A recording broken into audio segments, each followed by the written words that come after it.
Shalom, selamat pagi saudaraku yang dikasihi oleh Tuhan Yesus. Kembali kita merenungkan firman Tuhan pada pagi hari ini dengan judul Kenaikan Yesus ke Surga dan Amanat Agung. Terambil dari kitab Injil Lukas 24 ayat 46 sampai 49. Demikian bunyi firman Tuhan. Katanya kepada mereka, ada tertulis demikian, Mesias harus menderita dan bangkit dari antara orang mati pada hari yang ketiga.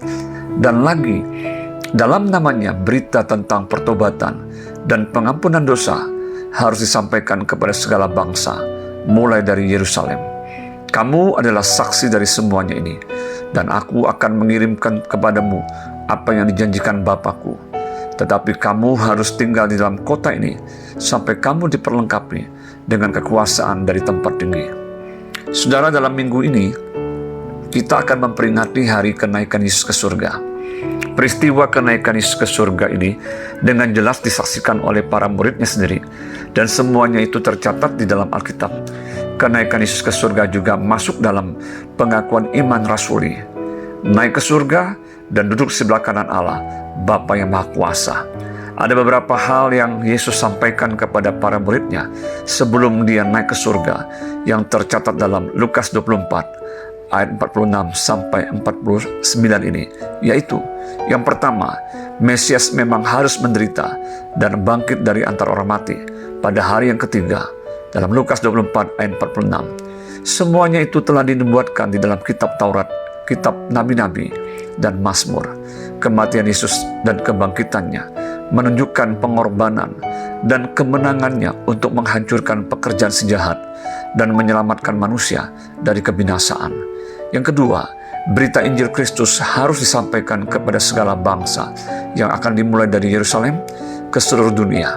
Di dalam berita Injil Kristus terdapat berita tentang pertobatan dan pengampunan dosa. Artinya setiap orang yang percaya kepada Yesus Kristus dan sungguh-sungguh bertobat akan menerima pengampunan dosa di dalam Yesus Kristus.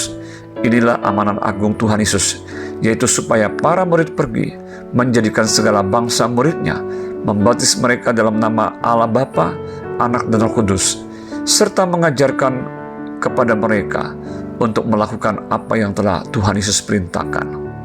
Yang ketiga, para murid harus menjadi saksi bagi berita Injil Kristus itu. Yang keempat, Roh Kudus akan diberikan kepada para murid untuk memperlengkapi mereka dengan kuasanya.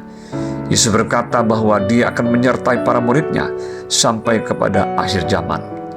Saudara, aplikasi kenaikan Yesus ke surga dan amanat agungnya bagi setiap kita yang percaya kepadanya saat ini adalah, yang pertama, kita bersyukur memiliki Tuhan yang hidup dan berkuasa, yang telah naik ke surga untuk menyediakan tempat bagi kita.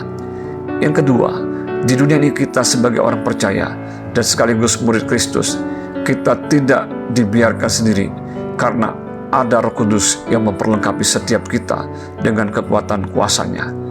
Yang ketiga, setiap kita orang percaya harus siap menjadi saksi bagi Kristus. Artinya, selama kita ada di dalam dunia ini, maka setiap kita harus memberitakan berita tentang pertobatan dan pengampunan dosa itu kepada orang lain.